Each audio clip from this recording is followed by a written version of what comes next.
direct de la rédaction du Super Moscato Show, c'est le journal moyen d'Adrien Egoin. Franck Leboeuf, vous connaissez Francky dans Team Dugas, débat sur les simulations de Malcolm et Francky tente ça.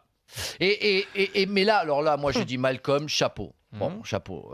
Ça pourrait être mieux, mais franchement, voilà, il est en forme. Il est en forme, mon Francky, comme ça passe. Personne n'a relevé. Jean-Louis Dugas n'ont pas entendu, ou ils n'ont pas osé relever, peut-être en direct. Ouais. Bon, là, le mieux, c'est l'ignorance. C'est l'ignorance, d'accord. Dans le même débat, Christophe Dugarry n'oublie pas le triangle des Bermudas, oui.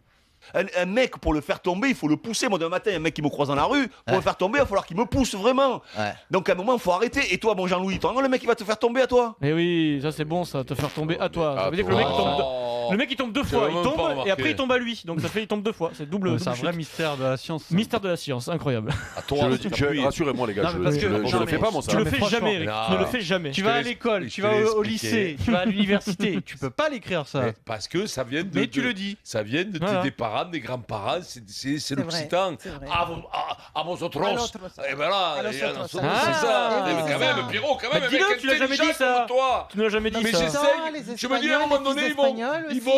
Toi, depuis le début, tu me dis c'est pour insister. C'est absolument pas pour insister. À vos autres. Comme ça. D'accord. Boya Aliamar, ça veut dire je vais t'appeler Aliamar. D'accord. Tu parles de mieux en mieux espagnol d'ailleurs, Vincent, je trouve. Ça me déconne, ouais. C'est bizarre ça. Comment ça se fait quand tu parles bien espagnol, toi, comme ça? Pourtant, ça marche pas, Boya Aliamar. Je vais t'appeler. Je vais t'appeler, c'est pas pareil.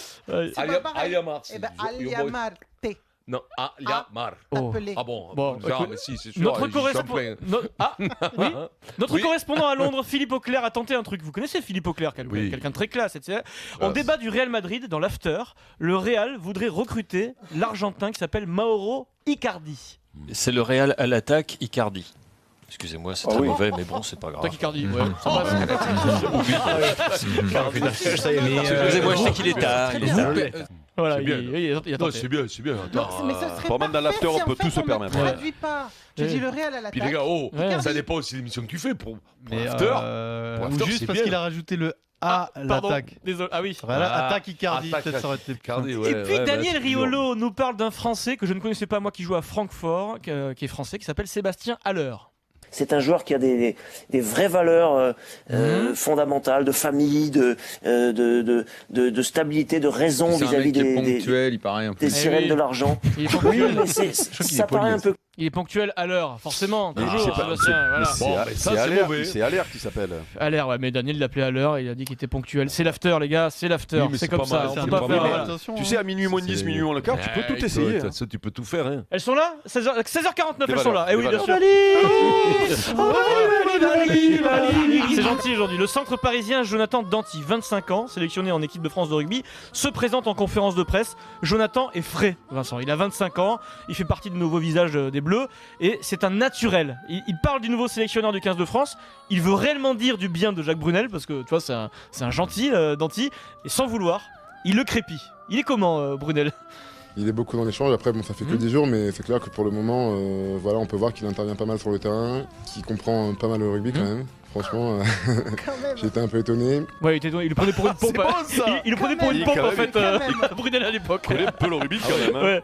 Et alors après il se reprend, il dit qu'il est impressionné, le souci du détail, etc. Jonathan est un naturel, Vincent.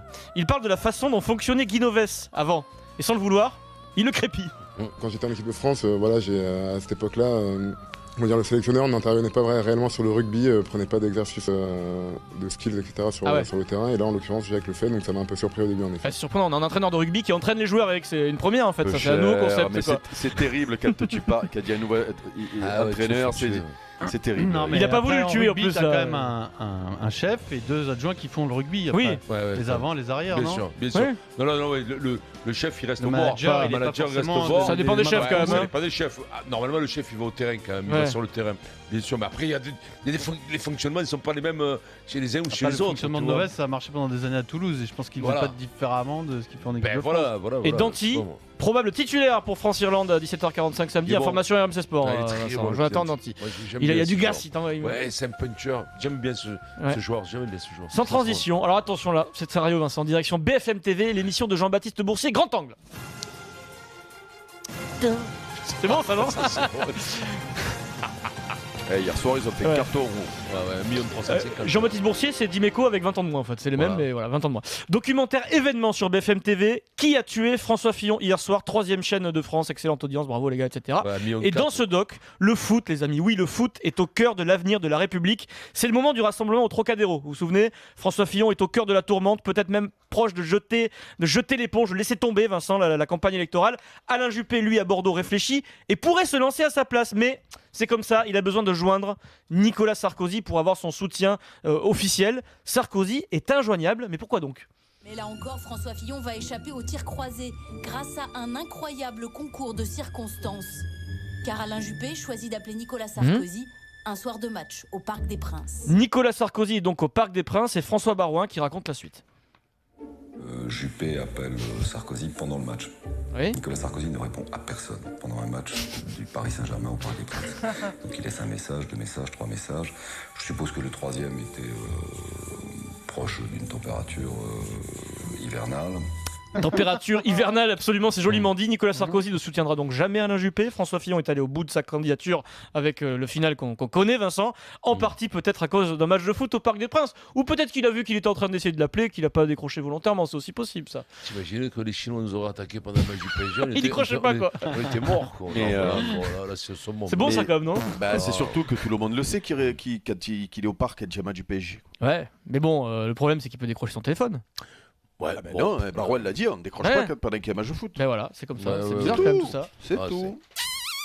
Ça vole très haut tout ça, Vincent, c'est la République, Vincent. D'un autre côté, Vincent, s'il décroche dans la tribune du parc, il peut être filmé. Ah oui, on peut lire sur ses lèvres, à moins qu'il fasse comme. Là, les mecs, c'est les affranchis, là, ils mettent la main devant. Oui. T'as pas pêché. Sans transition, les amis, passons de la République au rugby. Le rugby est en crise, et donc que fait le rugby quand il est en crise? Il communique. Ouais. Ici le stade Pichobert, à Soutec, là où tout a commencé. Alors là, accrochez-vous les amis, accrochez-vous, soyez attentifs. La Fédération Française de Rugby a encore frappé très fort, je trouve, Vincent. 20h26 hier, sur son compte Twitter, communiqué pour annoncer un accord trouvé avec les adjoints de Guinoves. Je ne sais pas qui a rédigé ce tweet, je dis ça comme ça, il se pourrait qu'il soit peut-être médecin. Je dis ça comme ça.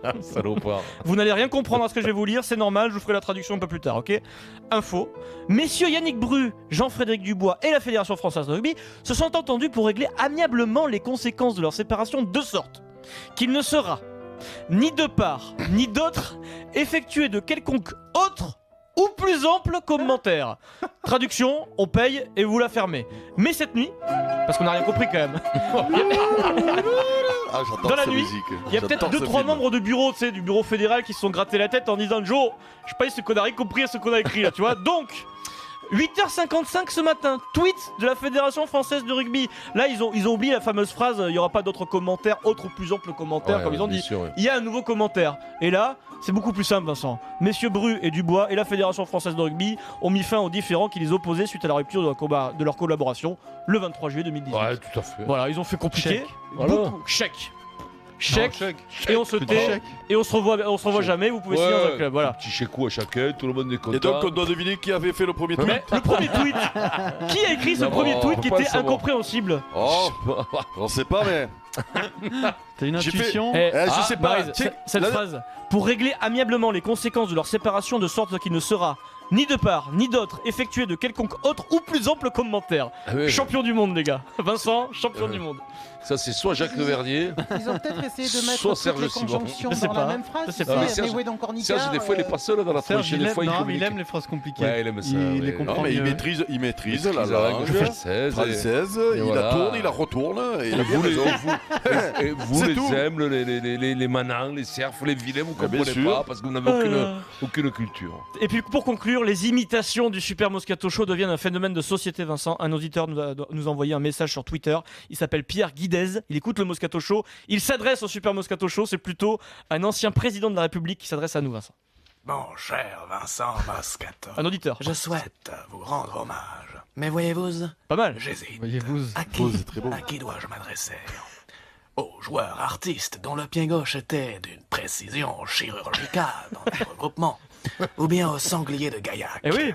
toujours vaillant, toujours prompt à remplir des boîtes en carton alors qu'il est au volant. Et oui, les fameuses boîtes en carton au volant de Vincent Moscato.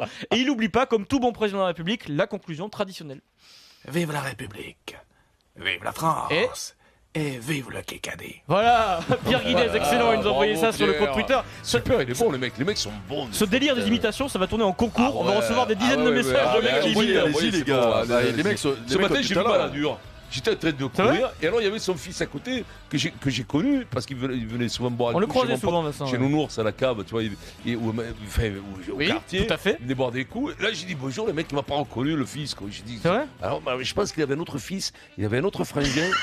qui le ressemblait vraiment. Moment de honte. Et le Balladur, il dit mais comment ça gigoler, il me regardait le vieux. Il t'a pas reconnu dans Balladur? Edouard, non,